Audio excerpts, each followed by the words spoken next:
देख रहे हैं RA भारत न्यूज 24/7 सच्चाई से रूबरू। शिवपुराण कथावाचक प्रदीप मिश्र जी का आगमन हो चुका है।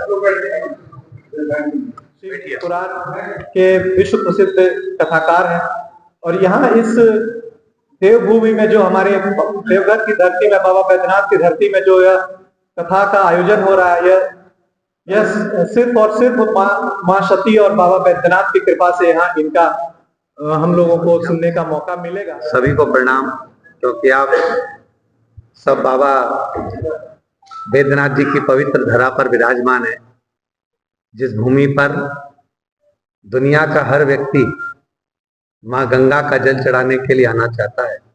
ऐसी पवित्र धरा पर आप विराजमान हैं। पहले तो आप सभी के चरणों को मैं नमन करता हूँ, प्रणाम करता हूँ। अकेले आए हो इसलिए आप लोगों से निवेदन करता हूँ कि कथा में जोड़े से आए और कथा का लाभ ले, क्योंकि ये दुनिया का एकमात्र ऐसा धाम है बाबा बैद्यनाथ जी का, जहां एक ही स्थान पर शिव और सती दोनों ही विराजमान। तो यहाँ जोड़े की बड़ी महत्वता है।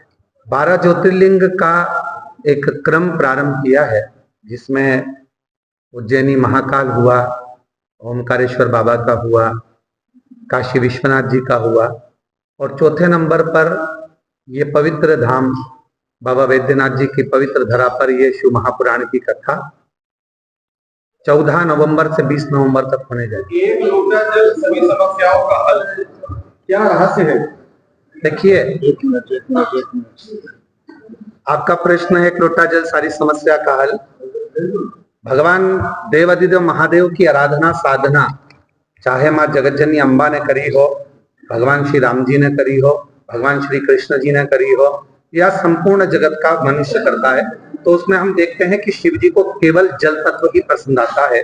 और वो क्योंकि भगवान शिव प्रकृति के देवता है, इस संसार में जल स्तर कैसे बढ़ना चाहिए, प्रकृति की रक्षा कैसे होना चाहिए, और संसार वासियों का उद्धार अर्थात जैसे पशुपतिनाथ का रूप रखकर जीवों का कल्याण कैसे होना चाहिए शिव बताते हैं। इसलिए हमारे यहाँ हम लोग कथा के माध्यम से कहते हैं कि एक लोटा जल सारी समस्या का हल। आप शिव को जब कुछ ना दें पर मन से भाव से अगर जल समर्पित कर देते हैं तो शिव उसको स्वीकार कर लेते हैं। शिवपुराण में किस किस तथ्य पर मतलब ये प्रवचन होने वाला? देखिए, मूलतः जैसे भगवान शंकर के मूल प्रसंगों में किरात का चरित्र आता है, वनवासियों का चरित्र आता है, आदिवासियों का चरित्र आता है, उसके अंतर्गत फिर देवताओं का चरित्र आता है, एक वेदव्य चंचुला देवी का चरित्र आता है जिसका पति बिंदुक प्रेत योनि में पड़ गया था, उसका चरित्र आता है, देवराज ब्राह्मण का चरित्र आता है। ऐसे कई प्रसंग इसमें आते हैं। पांडवों की पूरी सत्ता चली गई थी, तो भगवान कृष्ण को भी लगा कि मैं इनको डायरेक्ट तो कुछ दे नहीं सकता, जब इनका पूरा सिंहासन चले गया है तो मैं नहीं दूंगा पर शिव जल्दी दे देंगे। तो भगवान शंकर की आराधना पांडवों से करवाई कि वन क्षेत्र में आप जब 12 वर्ष तक रहें तो उस समय पर भगवान शिव की प्रतिदिन आराधना करें तो आपको सब कुछ प्राप्त हो। सनातन में जैसे कि भगवान श्री बिरसा मुंडा जी की 150वीं जयंती महोत्सव मनाया जा रहा है। अगर हम देखें तो उनके कंधे पर पड़ा हुआ जनेऊ हमको ये दिखाता है कि सनातन की एकता कितनी होना चाहिए, सनातन धर्म को कितनी प्रधानता देना चाहिए। उन्होंने जो करा,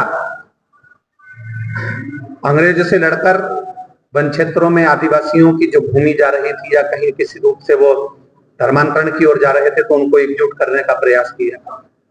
तो सनातन और शिव पुराण, शंकर भगवान का जो प्रसंग है, शिव जी का जो प्रसंग है, ये आपको देखने को मिलेगा पंडाल में भी, कि वहां ये नहीं देखा जाता कि कौन अमीर है कौन गरीब है, वहां तो एक जाजम पर सब बैठे हुए हैं और शिव तत्व को प्राप्त कर रहे हैं। तो यहाँ सनातन की मजबूती में जैसे शिक्षा का क्रम है, चिकित्सा का क्रम है, ये इसके अंतर्गत वर्णित होता है कि आप कुछ नहीं कर सकते, आप कहीं दान भी नहीं दे सकते, आप कहीं किसी को 1 रुपया नहीं दे सकते, तो अपने आसपास में अपने परिवार में कोई बच्चा पढ़ना चाहता है, उच्च शिक्षा की ओर जाना चाहता है, तो आप उसको शिक्षा का दान दे सकते हैं।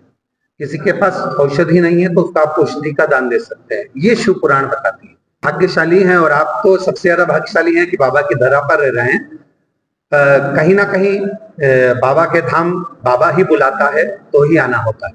हम सोचे कि हम बाबा देवघर चले जाएं, लोगों की तो अटैची भरी की भरी रह जाती है और कोई दूसरा चले जाता है उसकी जगह। तो बाबा ने बुलाया है, हमको तो लगता है देवघर वाले बाबा ही इस कथा को सुनना चाहते हैं, इसलिए बाबा ने। भक्तों से एक ही बात कहना चाहूंगा, पहले तो जितने भी श्रोता भाई बहन आए, हम हमारी कथा में कहते हैं मेरा भोलेनाथ डायमंड है, हीरा है, तो आप अपने कान के हीरे हो, गले की चेन हो, या मंगलसूत्र हो, या कीमती सामान हो, या जेवर हो, या पर्स हो, कोई भी कीमती सामान लेकर पंडाल में ना, क्योंकि भीड़ बहुत लाखों की होती है। और प्रयास ये करें, कोई बीमार व्यक्ति है तो वो घर से ही कथा का रसपान करे, और जितने भी भक्त यहाँ पर आए उनकी सेवा का क्रम करें, एक दूसरे को धक्का मुक्की ना करते हुए अच्छे से कथा का रसतत्व ग्रहण करें, क्योंकि ये कथा शिव की है। यहाँ तो कोई प्रसाद तो मिलता नहीं है कि प्रसाद की भीड़ बढ़े, या कुछ चीज वितरण होती नहीं है कि कोई चीज वितरण की भीड़ बढ़े। यहाँ तो केवल कथा सुनते हैं भक्त और कथा सुनकर चले जाते हैं। तो अपना कीमती कोई सामान है तो घर छोड़ो और सावधानी से कथा का रसतत्व ग्रहण।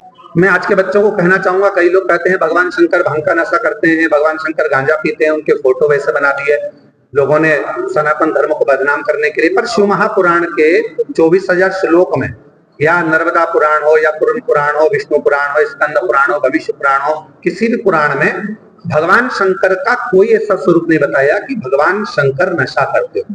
तो मेरा बेटा बेटियों से निवेदन है कि हमारे देवता भी नशे से दूर रहते हैं, और आप तो जिस क्षेत्र में रहते हो, इस संपूर्ण क्षेत्र के अंतर्गत यहां तक कहा गया कि अगर भगवान श्री बिरसा मुंडा जी ने जो अलग जगाई थी, वो इसलिए जगाई थी कि हमारा जो क्षेत्र है वो नशे से मुक्त हो।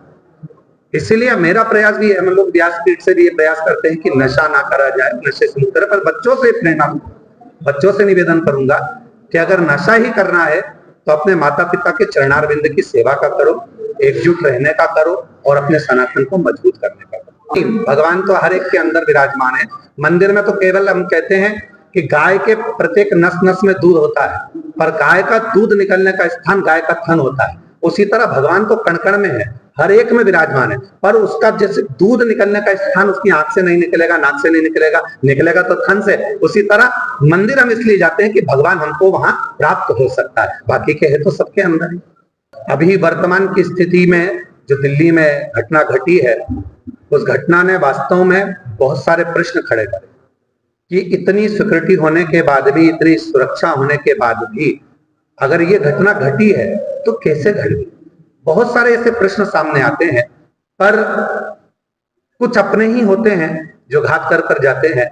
ऐसा महसूस हो रहा है आप लोगों के माध्यम से, क्योंकि हम तो वहां नहीं गए, ना हमने देखा, पर आप लोगों की मीडिया के माध्यम से, सोशल मीडिया के माध्यम से, न्यूज चैनल के माध्यम से जो दिखता है, ऐसा लगता है कि कुछ अपने ही मिले हुए हैं जिसके कारण ये घटना घटी है। और जितने भी इस घटना में शांत हुए हैं, कई लोगों के प्राण चले गए, कई लोग हॉस्पिटल में आज भी एडमिट है, बाबा से प्रार्थना करते हैं कि बाबा हमको शीघ्र अच्छा करें। हम तो इस बाबा की तरह से यही निवेदन करते हैं। ये घटना ठीक नहीं, इसका जवाब केंद्र भी देगा, सरकार भी देगी, और आने वाले समय पर प्रशासन भी मुंह तोड़ जवाब देने के लिए तैयार रहेगी, ये निश्चित है। और ये क्षेत्र में कथा होगी तो मेरा विश्वास है कि जितने भी धर्मांतरण के कार्य हो रहे हैं, जहां जहां कथा करी हो, धर्मांतरण को तो रोका गया है। तो बाबा चाहेगा तो एक लोटा जल और सारी समस्या का हल पूरा निश्चित है कि यहाँ पर भी हो। सुल्तानगंज से चलते हैं, इंसान को मनुष्य लगता है पर वो मनुष्य नहीं होते। स्वयं 33 कोटि देवता चलकर जल चढ़ाने के लिए बाबा अपने घर पर आते हैं। इसलिए इस स्थान को पूरी दुनिया में कोई स्थान नहीं जिसको देवघर कहा जाए, मतलब देवताओं का घर, देवताओं का एक ही घर है, वो देवघर बाबा बैद्यनाथ की भूमि है। इसलिए लोगों को लगता है कि मनुष्य आ रहा है सुल्तानगंज से जल भरकर, और वो मनुष्य नहीं रहता। उसके पांव के छालों में से रक्त बह रहा है, फटे हुए से कपड़े से थका हुआ सा पसीना बह रहा है, और चला जा रहा है बोल बम बोल बम बोल बम। तो ये मनुष्य के हाथ का नहीं है, ये तो स्वयं देवता 33 कोटि देवता आते हैं अपने पिता से मिलने के लिए इस देवघर में। तो वो तो स्वयं देव है। महाराज जी, आपके 7 दिवसीय महाशिव पुराण के कथा वाचन के दौरान कई महात्माओं का भी आगमन होने वाला है। जी, संतों का, साधुओं को समिति द्वारा भी निमंत्रण दिया गया है। उनको प्रार्थना करी गई है कि ये देवभूमि में अवश्य आए, इस पवित्र धरा पर देवघर में आकर आपका भी दर्शन सभी जनमानस को, खास तौर से जो जनमानस में इतने आदिवासी क्षेत्र के, वनवासी क्षेत्र के जो लोग कथा श्रवण करेंगे, ये इतना खर्चा कर कर कहीं जा नहीं सकते, कोई बड़े तीर्थ नहीं जा सकते। इनके पास में किसानी करना है, खेती करना, अपने बच्चों को पढ़ाना लिखाना। तो प्रयास ये कर रहे हैं कि उन आदिवासी वनवासी क्षेत्र के रहवासियों के लिए संतों का दर्शन भी इसी भूमि पर हो जाए। तो कुछ नाम कंफर्म हुआ है क्या? प्रयास कर रहे हैं। बाबा रामदेव बाबा से बात हुई है और भी अन्य संतों से, साधुओं से बात हुई है। जैसा बाबा चाहेगा, जिसको बाबा बुलाए वो आ जाए।